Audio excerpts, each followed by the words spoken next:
लाभले आम्हास भाग्य बोलतो मराठी. लाभले आम्हास भाग्य बोलतो मराठी. जाहलो खरेच धन्य ऐकतो मराठी. धर्म पंथ जात एक जाणतो मराठी. धर्म पंथ जात एक जाणतो मराठी. एवढ्या जगात माय मानतो मराठी. बोलतो मराठी, ऐकतो मराठी.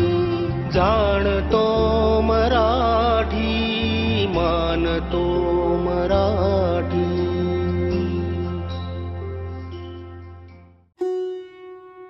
अक्षरांच्या रांगोळीत भावना रंगती, तुझ्या शब्दांनी मनातील स्वप्ने जागती. जपूया तुझी परंपरा, वाढवूया गोडवा. जपूया तुझी परंपरा, वाढवूया गोडवा. मराठी भाषा दिनी करूया अभिमानाचा जयघोष नवा. मराठी भाषा दिनी करूया अभिमानाचा जयघोष नवा. आज 27 फेब्रुवारी, मराठी राजभाषा गौरव दिन. ज्ञानपीठ पुरस्कार विजेते, पद्मभूषण, मराठी साहित्याचा मानदंड अर्थात विष्णू वामन शिरवाडकर उर्फ कुसुमाग्रज यांचा वाढदिवस. सर्वप्रथम मी त्यांना विनम्र अभिवादन करते.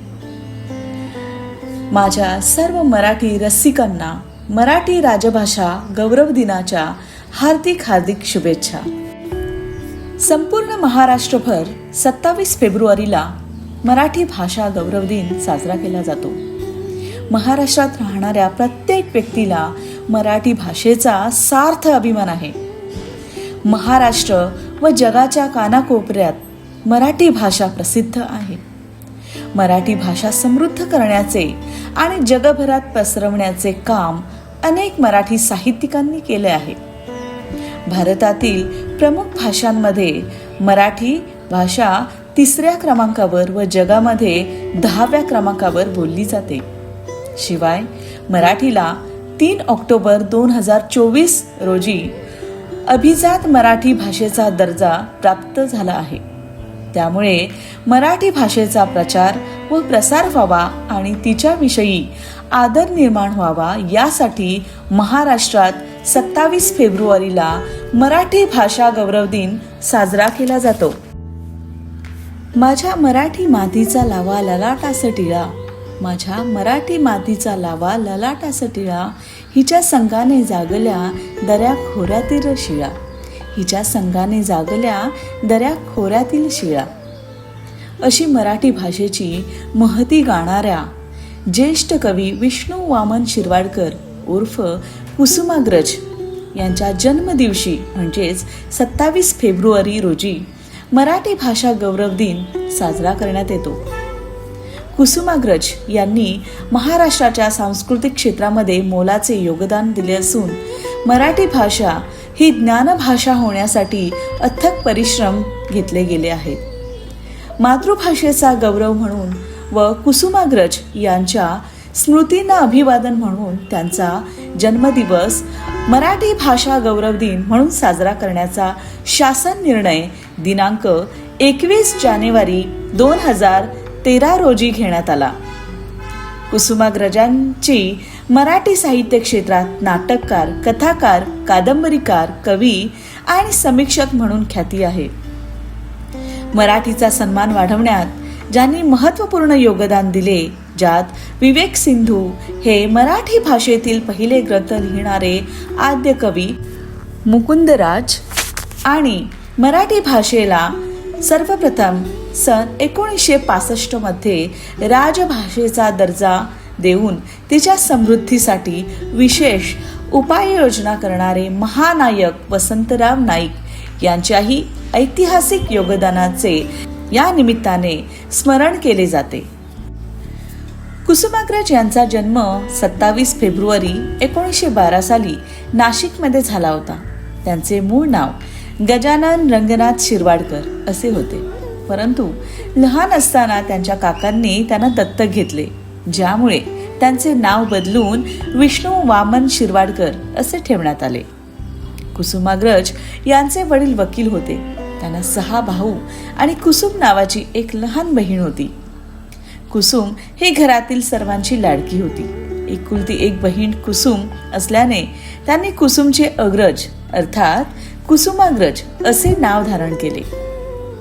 तेव्हापासूनच शिरवाडकर हे कुसुमाग्रज या टोपण नावाने लेखन करू लागले. कुसुमाग्रज हे आत्मनिष्ठ व समाजनिष्ठ जाणीव असणारे मराठीतले महत्वाचे लेखक मानले जातात. शिरवाडकरांचे वर्णन सरस्वतीच्या मंदिरातील दैदिप्यमान रत्न असे करतात. वि.स. खांडेकर यांच्यानंतर मराठी साहित्यात ज्ञानपीठ पुरस्कार मिळवणारे ते दुसरे साहित्यिक होते. नवयुग, साप्ताहिक प्रभा, दैनिक प्रभात, सारथी आणि धनुर्धारी या मासिकांमध्ये त्यांनी लेख प्रकाशित केले. मराठी साहित्याचे जनक विष्णू सखाराम खांडेकर यांनी कुसुमाग्रजांचा विशाखा हा काव्यसंग्रह स्वखर्चाने प्रकाशित केला आणि प्रस्तावनेत मानवतेचा कवी म्हणून त्यांचा गौरव केला. तेव्हा या कवीच्या कारकिर्दीला कलाटणी मिळाली. विशाखा हा अत्यंत गाजलेला त्यांचा काव्यसंग्रह आहे.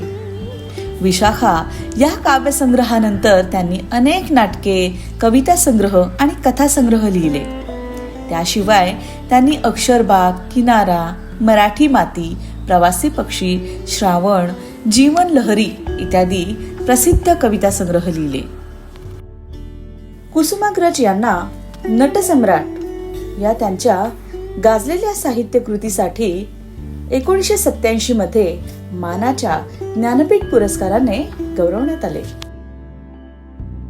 ज्ञानेश्वरांनी रुजवली ती भाषा मराठी, शिवरायांनी टिकवली ती संस्कृती मराठी, संतांनी वाढवला तो वाण मराठी, आमची मायबोली आमचा अभिमान मराठी, आमची मायबोली आमचा अभिमान मराठी, जाता जाता गाईन मी, गाता गाता जाईन मी, जाता जाता गाईन मी, गाता गाता जाईन मी, गेल्यावरही या गगनातील गीतांमधून राहीन मी, गेल्यावरही या गगनातील गीतांमधून राहीन मी. कुसुमाग्रज यांचा मृत्यू 10 मार्च 1999 रोजी वयाच्या 87व्या वर्षी नाशिकमधील त्यांच्या घरी झाला. विष्णू भाषेतील एक प्रसिद्ध कवी म्हणून आजही मराठी वाचक आणि रसिकप्रेमी जनतेच्या मनात जिवंत आहेत. मराठी भाषेतील काव्यात त्यांचे स्थान कायमचे अग्रगण्य राहील. बोलावे शुद्ध, ऐकावे शुद्ध, लिहावे शुद्ध. बोलावे शुद्ध, ऐकावे शुद्ध, लिहावे शुद्ध. मराठीच्या उद्धारासाठी कंबर कसूनी आम्ही कटिबद्ध. मराठीच्या उद्धारासाठी कंबर कसूनी आम्ही कटिबद्ध. मराठी ही आपली अभिमानाची, संस्कृतीची आणि समृद्ध साहित्य परंपरेची भाषा आहे. संत साहित्यापासून ते आधुनिक काव्य, नाटक, कथा आणि कादंबऱ्यांपर्यंत मराठीने आपली वेगळी ओळख निर्माण केली आहे. चला आपल्या मातृभाषेचा सन्मान राखूया, आदर करूया आणि गोडवा गाऊया. जय मराठी, जय महाराष्ट्र.